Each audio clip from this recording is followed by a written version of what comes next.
After the last session, it's almost hard to continue. I think everyone in this room is looking for change, levers of change, change in policy, changes in law. And I'm here to suggest one discrete thing that could be done immediately. Doesn't require any study, doesn't require any deliberation by the Sentencing Commission or a legislative committee or anyone else. What I propose is a change in statute that would be about 3 sentences long, having to do with something called a racial impact statement as part of Minnesota law. Now let me tell you what the idea is here. For many years, and this was pioneered in Minnesota, states have been using fiscal impact statements or fiscal notes that accompany legislation or proposed changes in guidelines that would affect criminal sentences. So these are proposals not yet adopted. The purpose of the fiscal note is simply to say what the effect will be and how much it will cost in terms of prison bed spaces. Now, over the years, over the roughly 30 years that we've had the fiscal note, it's been a very effective policy tool in Minnesota and elsewhere. Because we have a good sentencing guideline system, the fiscal impact projections are pretty reliable, much more reliable than in states that have a different kind of sentencing system, so they have a greater credibility in the process here than in some other states. Now, the exact same statistical technology that's used to produce the fiscal impact statement could be used to predict not only how many prison beds would be added or subtracted by a given change in law or policy, but what the demographics of that change would be. So in other words, and this is the idea, if there's a proposal to change a law of some kind that would result in 100 additional prison beds over the next 3 or 4 years, the demographic impact statement would also tell us, well, who would be in those beds? Based on retrospective data, researchers can do this. They can at least estimate or project based on past data in the state, not only numbers, but demographics, race, ethnicity, gender. Okay.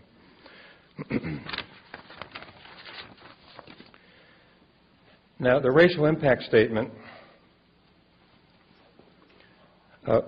I think first went on the national scene as a proposal by the American Law Institute as part of the Model Penal Code, or at least an ongoing project to revise the Model Penal Code, which is recommended legislation, recommended statutory provisions that are addressed to all state governments in the U.S. The ALI works slowly from 2002 to 2007. There were many separate drafts and much discussion of this provision and others. But in 2007, the ALI approved the provision and it became the official policy of the Institute, officially a part of the Model Penal Code, which for the non-lawyers in the room, this is a big brand name in criminal law. People pay attention to the Model Penal Code. This is now official Model Penal Code policy. And let me show you the relevant language. This is part of the proposed statutory language that the Institute is now recommending to state legislatures. The Commission, this is the Sentencing Commission. The Sentencing Commission shall develop a correctional population forecasting model, and this is when legislation comes on the table or proposed changes in sentencing guidelines. The model shall be designed to project future demographic patterns, including the race, ethnicity, and gender of persons sentenced. As far as the ALI was concerned, that's all you need in a statute somewhere. Instruct someone with the relevant research expertise to do this, to prepare these impact statements whenever change in law is proposed.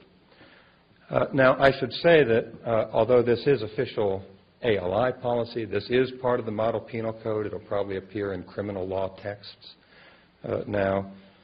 Within the ALI, when I spoke to people about this idea and what effect it would have on the real world, practically everyone said, well, you know, there's no question it's a good idea, There's no way that you could be against this, but it will never happen anywhere. What legislature will shoot itself in the foot and require that every time a new bill is on the table, the hot button and divisive issue of race must be brought up? So that was the prevailing skepticism within the Institute. We're going to adopt this, but we don't think this will be an exercise in idealism, not in pragmatic realism about what state governments would do. Now, in late 2007, early 2008, Minnesota became the first state to actually begin making use of racial impact statements. The Minnesota Sentencing Guidelines Commission, which is a state agency, on its own and voluntarily began to prepare fiscal impact, demographic impact notes or racial impact notes to proposed legislation in this state. And they've been doing it ever since, voluntarily. Okay? So we have a little bit of history with what this is and how it might work. I just wanted to show you some of the just mundane realities of what these things are. This is an example of, you're not supposed to be able to read this, but just an example of what a racial impact statement looks like. It's pretty short. It's barely runs over to 2 pages.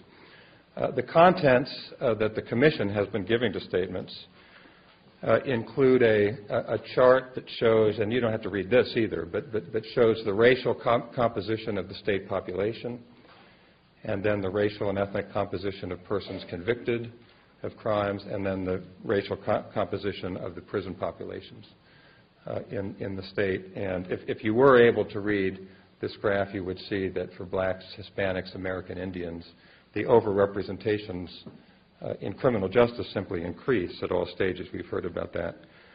We've heard about that, a great deal about that during the day. Now, in addition, the Commission makes some estimates or projections about what would happen if a particular bill were enacted. Now, the impact statement that I just showed you had to do with the 2008 proposal to change penalties for armed robbery or aggravated robbery. And the change would be to punish attempted aggravated robbery exactly the same as a completed aggravated robbery. And Minnesota, like most states, tends to have a fairly large step down from the completed crime to merely an attempt to do that same crime. But this bill would have equalized the penalties for the attempt and the completed crime. So the Commission looked at its data and said overall that there would be an impact on minority defendants if this law were passed. And they quantified some of the information they had that led them to that conclusion. Among persons sentenced for this crime, attempted aggravated robbery, 25.9% were white, 61.1% were black. Now you have to compare that in your mind against the percentage of African Americans in the Minnesota population, which at the time was 4.3. So 4.3% in the general, but this was the estimated impact that the law would have if passed. And the Commission was also able to break down group by group what the average increase in prison time would be if the law was passed. And this calculation shows that the increase in sentence for black offenders is not the worst projected increase, but the previous slide that I just showed you demonstrated that it's going to be applied to a much larger percentage of African Americans than any other racial or ethnic group in Minnesota. Now, the bill to increase the penalties for attempted armed robbery died. It never went anywhere. The reason is that it costs money. Okay, and it came up at a point where no legislation projected to add prison beds to our prison populations had any chance at all. So in addition to the fiscal impact statement, there was another 2-page or 3-page, in addition to the racial impact statement, there was a fiscal impact statement, and you never had to get beyond that to know that it was dead on arrival. What we don't know yet, at least from Minnesota's experience, is what would happen in the most difficult case, the hardest case for this kind of a device. What if a popular proposal came forward, popular crime bill, popular proposal of some kind, and yet the impact projection comes back and says this will have an outsized, disproportionate impact on racial or ethnic minorities in the state? What would happen then? That's the hardest case. Now, I think what would happen is we'd all have information that we have to have to think about the proposal and to hold our legislators accountable for what then happens afterwards. I also think the debate would be difficult on such an occasion, but it would be a healthy debate. It would be exactly the kind of debate that we don't have in this country. The issue of race and ethnic disparities is just swept under the rug, not in this room today, but for the most part in our national politics. And a regularized requirement that it must be considered, I think, would change things quite dramatically, at least in terms of legal changes going forward. Now, I said earlier that the Minnesota Sentencing Guidelines Commission has been doing this voluntarily now for a few years. What I suggest to you today is that this should be a statutory requirement that will continue in the future in this state. We have a very good staff and commission membership today. They remain supportive of this innovation in law, but that can change when the governor's administration changes. There are many new appointments. There are changes over time in the staff of state commissions. As easily as the Sentencing Guidelines Commission began to implement the racial impact statement, it could stop. If it came under political pressure, it could stop. A statutory requirement would ensure that this continues. It would get a lot of attention in other states which need similar measures. And I think we should all care about what happens in other states, not just in Minnesota. And it would also give the Minnesota Commission, the Sentencing Guidelines Commission, some political cover, frankly. It wouldn't be the Commission that's bringing this up because it's the Commission's idea to bring it up. It would be statutorily required. Every time the date is there, you make the projection. Now, the last thing I'll say about the proposal, and remember, this requires no study. It's just 2 or 3 sentences you can put in legislation as early as the legislature meets.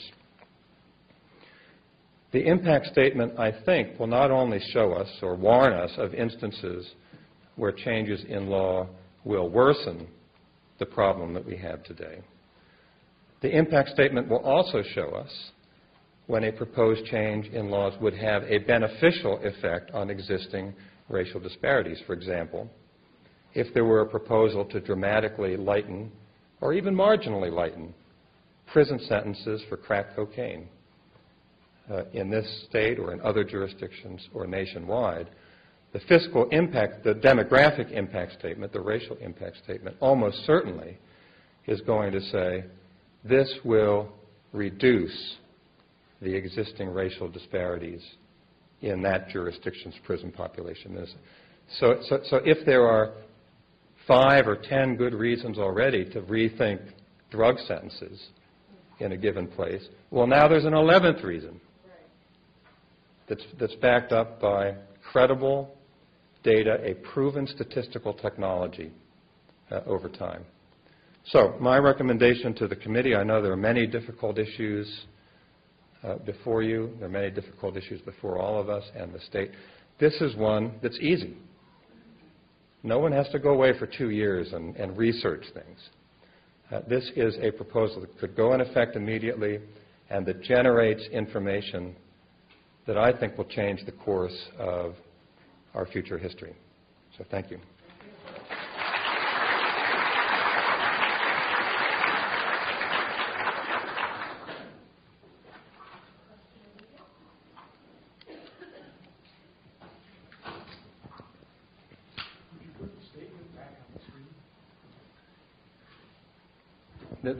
The picture of the 2 pages. Whoops. That wasn't what I meant to do.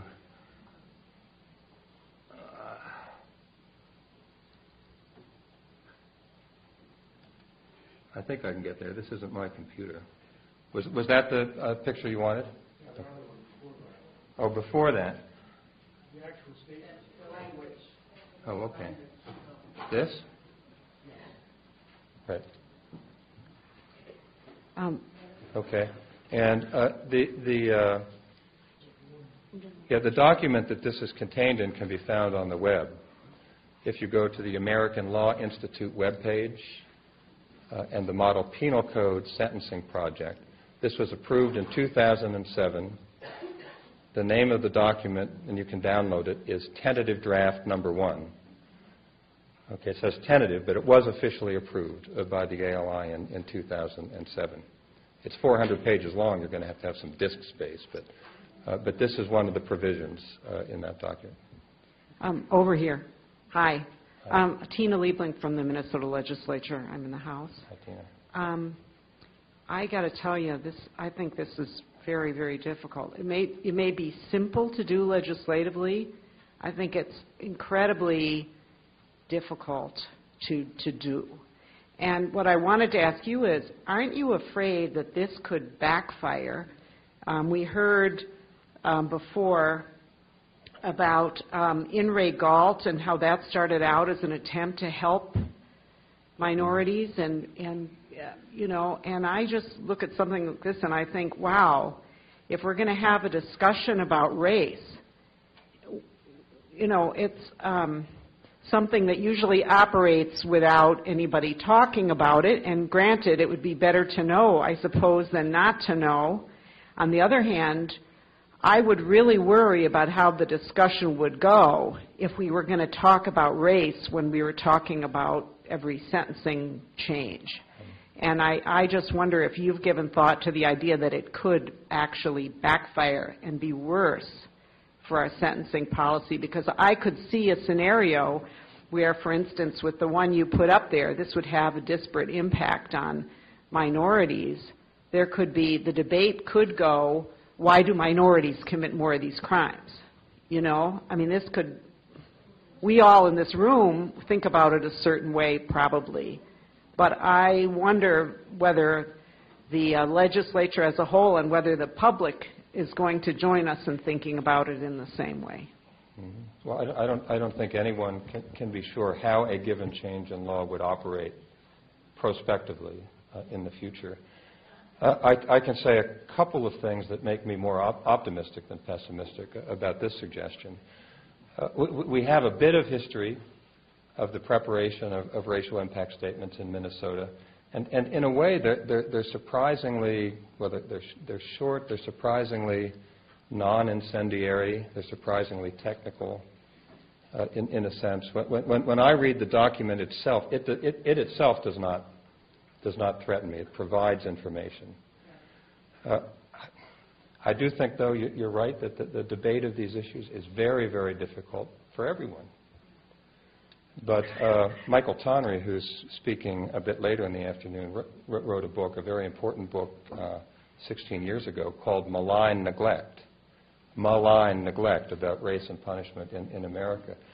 And the title was meant to convey one of his main points, that by not thinking about issues of race in criminal justice, we're committing actions of malign neglect. That the only hope we have is to bring this forward. None of us knows the future for sure, but at least I think this suggestion is in that spirit.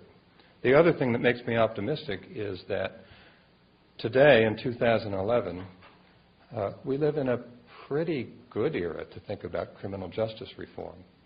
Prison populations nationwide are stabilizing or beginning to decline.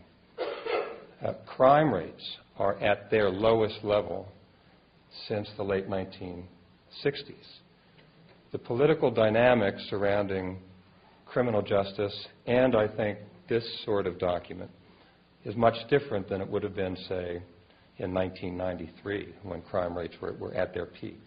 And if we were ever going to inject sort of good sense and rationality into the process, and allow people to get used to the idea.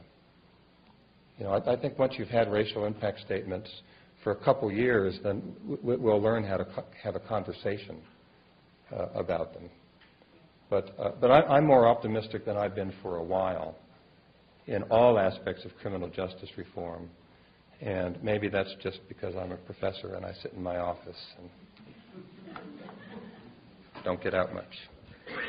Thank you.